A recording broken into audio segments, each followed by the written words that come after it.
ہمیں کوئی مارنے کے لیے تیار نہیں، ہمیں کوئی پیٹتا نہیں، ہمیں کوئی مجبور نہیں کرتا گناہ کرنے کے لیے، اور ہم اتنے گناہوں کے اندر ڈوب گئے، ہماری زندگی میں اسلام کہاں جھلک رہا ہے، ہمارے کردار سے اسلام کہاں جھلک رہا ہے؟ زندگی ہماری یہود و نصارہ کے مطابق ہو گئی، ہماری زندگی مشرکین کے طرز پر گزر رہی ہے۔ اسی کو تو دیکھ کر اقبال نے کہا تھا یہ وہ مسلمان ہے جسے دیکھ کے شرمائی یہود۔ اللہ اکبر! کبھی تہذیب ہماری اسلامی تہذیب کہاں ہے، اسلامی کلچر کہاں ہے؟ نہ بچوں کی تربیت میں اسلامی کلچر ہے، نہ بچوں کی زندگی کے اندر اسلام داخل کرنے کی کوشش ہے۔ ہم اپنے بچوں کو ہاتھ پکڑ کر اللہ اکبر سنیما گھر تک تو لے جاتے ہیں، کیا کبھی ہم نے اپنے بچوں کو ہاتھ پکڑ کر اللہ کے گھر تک بھی پہنچایا ہے؟ مجھے بتاؤ میرے پیارے آقا صلی اللہ علیہ وسلم کے پیارے دیوانوں، جو اسلام تمہیں قیامت کے دن نجات کے حوالے سے رب کی بارگاہ میں سرخرو کرے گا، جو اسلام تمہیں نجات کا تمہارے لیے ذریعہ بنے گا، جو اسلام تمہارے لیے سرخروئی کا ذریعہ بنے گا، آج اس اسلام کو تم نے اپنی زندگی کے اندر چھوڑ دیا ہے۔ نہ لباس مسلمانوں جیسا، نہ انداز زندگی مسلمانوں جیسا، نہ کھانا پینا مسلمانوں جیسا، نہ چلنا پھرنا مسلمانوں جیسا، نہ گفتگو کا انداز مسلمانوں جیسا۔ زندگی میں تلاوت ختم ہو گئی۔ اللہ اکبر! تلاوت کی جگہ موبائل نے لے لیا ہے، ہاتھوں میں تسبیح کی جگہ اللہ اکبر فیس بک آ گیا ہے۔ میرے پیارے آقا صلی اللہ علیہ وسلم کے دیوانوں، یہ زندگی دار القرار نہیں ہے۔ ایک دن اس زندگی سے جو ہے وہ ہاتھ دھونا ہوگا، موت کی تلوار سر پہ لٹک رہی ہے۔ ایک دن دنیا سے کوچ کرنا ہوگا، ایک دن دنیا سے جانا ہوگا۔ میرے پیارے آقا صلی اللہ علیہ وسلم کے پیارے دیوانوں، اللہ اکبر! محبت رسول کے دعوے دار اگر مسجد تک نہ پہنچے، عشق رسول وہ ہے جہاں فرشتوں کے پر تھکتے ہیں، عاشق کی پرواز وہاں ہوتی ہے۔ اور ہم کیسے عاشق ہیں؟ ہم مسجد تک بھی نہیں جاتے۔ جن کا عشق رسول اتنا کمزور کہ وہ مسجد تک نہ پہنچا سکے، ان کا عشق رسول انہیں عرش تک کیسے پہنچائے؟ اس شاق رسول کی پرواز تو عرش الہی تک ہے۔ امام اہل سنت نے مقال العرفاء میں لکھا ہے، حضرت بایزید بسطامی کی شان یہ تھی، ایک قدم میں عرش پر جاتے تھے۔ سبحان اللہ! عاشقوں کی پرواز یہ ہے، اور ہماری پرواز کہاں تک؟ ہم مسجد تک نہیں جا سکتے۔ جو قوم مسجد تک نہ جا سکے، اس کو عشق رسول کا سرٹیفکیٹ کون دے سکتا ہے؟ اللہ اکبر! آؤ، عاشقوں کی نشانی کیا ہے، عاشقوں کا انداز کیا ہے؟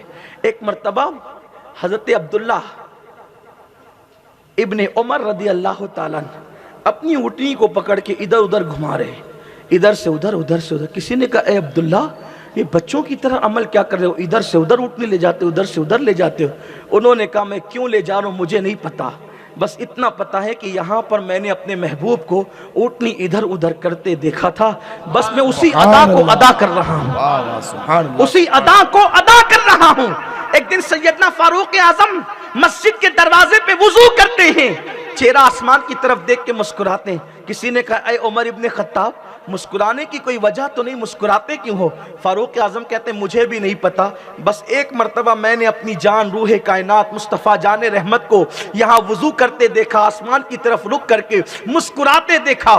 حضور نے کیوں مسکرایا مجھے نہیں پتا، مجھے تو اتنا پتا ہے میرے محبوب نے یہاں مسکرایا تھا، میں یہاں مسکرا کر محبوب کی ادا کو ادا کرنا چاہتا ہوں۔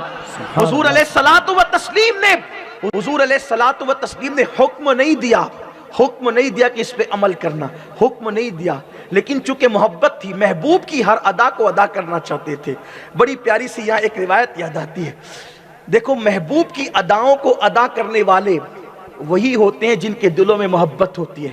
سلطان العارفین حضرت بایزید بسطامی، سید الطائفہ جنید بغدادی کہتے ہیں بایزید کو ولیوں میں وہ مقام حاصل ہے جو فرشتوں میں حضرت جبریل کو حاصل ہے۔ حضرت بایزید کہتے تھے کہ جتنی سنت رسول پاک کی مجھے یاد تھی میں نے ہر سنت پہ عمل کیا، جتنی یاد تھی ہر سنت پہ عمل کیا، ایک سنت پر عمل کرنے کا موقع مجھے نہیں مل رہا تھا، اور اس کے لیے میں کوشش کر رہا تھا کہ یہ سنت پہ عمل کا موقع مل جائے۔ دیکھو سنتیں دو قسم کی ہوتی ہیں، ایک اختیاری اور ایک غیر اختیاری۔ اختیاری کون سی؟ کھانے سے پہلے نمک چکھ لیا، کھاتے ہوئے حضور جس طریقے سے 3 طریقے بتائیں گے اس کے مطابق بیٹھا، اسی طریقے سے اور بھی چیزیں، امامہ باندھا، مسواک کی، یہ اختیاری سنت۔ لیکن غیر اختیاری کیا؟ کوئی آپ کو مار دے اس پہ صبر کر لیں، یہ اختیار میں تو نہیں ہے، یعنی ہر ایک کو کوئی مارے یہ بھی کوئی ضروری تو نہیں ہے، تو یعنی جو اپنے اختیار میں نہ اس کو غیر اختیاری سنت کہتے ہیں۔ تو اسی میں حضور کی ایک سنت یہ ہے کہ اللہ کے حبیب علیہ الصلوۃ والتسلیم ایک دن مسجد نبوی شریف میں آئے اور حضور علیہ السلام کا دل یہ چاہتا تھا کہ آج لمبی نماز پڑھیں، طویل نماز ادا کریں۔ حضور جب اکیلے نماز پڑھتے تھے تو بہت لمبی پڑھتے تھے۔ حضرت بایزید کہتے ہیں حضور لمبی قرات کرنا چاہتے تھے، ایسے میں ایک بچے کے رونے کی آواز آئی، حضور نے اس بچے کے رونے کی آواز کو سن کر نماز کو مختصر کر دیا، شارٹ کر دیا نماز کو، جلدی سے سلام پھیرا اور بچے کے گھر تک گئے اور اس کی جو تکلیف تھی اس کو دور کر دیا۔ بایزید کہتے ہیں یہی ایک سنت تھی جس کے لیے دعا کرتا تھا کہ اللہ مرنے سے پہلے اس سنت پر بھی عمل کا موقع عطا فرما۔ کہتے ہیں نیت اچھی ہوتی ہے تو حالات بن جاتے ہیں، غم سبھی راحت و تسکین میں ڈھل جاتے ہیں، جب کرم ہوتا ہے حالات بدل جاتے ہیں۔ دیکھو یہ عاشقوں کا مزاج ہے، حضور نے یہ نہیں کہا تھا کہ میں نے سنت پہ میں نے یہ کیا تو تم بھی کرو، یہ ایسی سنت ہے اس پر عمل کا حکم نہیں، مگر جو محبت کرتا ہے نا، محبت دیوانگی اسی کو کہتے ہیں۔ ہمارے لیے تو داڑھی کا حکم ہے، ہمارے لیے تو داڑھی کا حکم ہے، ہم نہیں رکھتے۔ ہمارے لیے تو مسواک کا حکم ہے، مسواک سنت موقدہ ہے ہر وضو کے ساتھ۔ مسواک تاکیدی سنتوں میں سے ایک سنت ہے، ہر وضو کے ساتھ ہم مسواک نہیں کرتے۔ اور مسواک کی برکتیں کیا ہے؟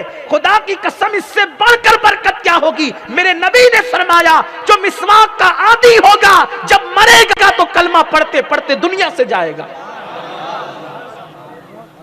قیمتی برش استعمال کرنے والوں میں برش کا مخالف نہیں ہوں، لیکن کبھی مسواک بھی تو کرو، اس کی بڑی برکتیں ہیں، اس کے دنیاوی اور اخروی فائدے ہیں۔ ہاں وہ سنتیں موقدہ ہیں وضو کے ساتھ۔ اگر کوئی بندہ وضو میں مسواک کے ترک کا عادی ہو جائے تو وہ گنہگار ہوگا، اس لیے مسواک رکھو۔ اب جو وضو ہی نہیں کرتے بیچارے وہ مسواک کیا کریں گے؟ جو وضو ہی نہیں کرتے وہ مسواک کیا کریں گے؟ اور ہنسنے کی بات یہ نہیں ہے، بات آپ کو چھوٹی لگتی ہے، لیکن آپ مسواک کر کے دیکھیں، مسواک کرنے سے آنکھوں کی روشنی بڑھتی ہے، سر کا درد دور ہوتا ہے، کف بلغم جس کو کہتے ہیں وہ سینے پر نہیں جمتا، اور بہت اس کے فوائد ہیں۔ اور سب سے بڑی بات منہ کی بدبو دور ہوتی ہے، منہ سے بدبو نہیں آتی۔ اور میرے آقا نے فرمایا مسواک کرنے والوں کے دوست فرشتے بن جاتے ہیں، فرشتے اس سے دوستی کرتے ہیں جو مسواک کرتا ہے۔ کیا میرے نبی کی سنتوں میں فائدے؟ ڈاکٹر کہے تو برابر کریں گے، رسول پاک نے فرمایا تو اس کو نظر انداز کریں گے۔ آئیے تجدید وفا کیجئے، حضور سے سچی محبت کیجئے، لفظی نہیں سچی، رسمی نہیں حقیقی، حضور سے محبت کیجئے۔ تو حضرت بایزید بسطامی دعا کرتے تھے، اے اللہ ایک دن مجھے وہ تو دکھا کہ میں اپنے نبی کی سنت پہ عمل کروں۔ اس کے لیے روز وضو کر کے مسجد آتے ہیں اور لمبی نماز پڑھنے کی نیت سے کھڑے ہو جاتے ہیں، اور فجر کا وقت آ جاتا ہے کوئی بچہ روتا ہی نہیں۔ کوئی ضروری ہے کہ کوئی بچہ روئے ہر رات؟ لیکن نیت اچھی ہو نا، نیت سچی ہو تو اللہ اسباب بنا دیتا ہے۔ ایک دن لمبی نماز پڑھنے کی نیت سے مسجد میں آئے، قرات شروع ہی کی تھی کہ پڑوس سے کسی بچے کے رونے کی آواز آئی، دل کی کلی کلی مسکرا پڑی۔ بایزید نے نماز مختصر کی اور مختصر کر کے اس آواز کی طرف چل پڑے۔ دروازے پہ دستک دی، اندر سے آواز آئی کون؟ باہر سے کہا بایزید تیفور۔ اندر سے لہجہ بدل گیا، اتنی رات کو میرے گھر آنے کا مقصد کیا ہے؟ بایزید نے کہا تیرا بچہ روتا ہے اس لیے تیرے گھر آیا ہوں۔ اندر سے آواز آئی بچہ میرا روتا ہے، تجھے تکلیف کیوں ہے؟ اس لیے کہ وہ کسی مسلمان کا گھر نہ تھا، وہ ایک یہودیہ کا گھر تھا، اور کٹر متعصب یہودیہ تھی وہ۔ کہا بچہ میرا روتا ہے تجھے تکلیف کیوں ہے؟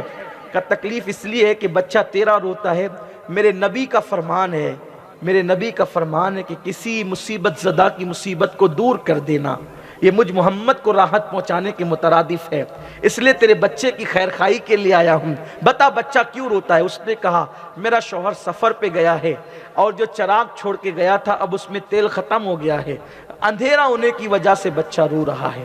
بایزید اپنے گھر گئے، گھر کا چراغ لا کر کے اس یہودیہ کو دے دیا، جیسے کہ گھر میں روشنی میں بچے نے رونا بند کیا۔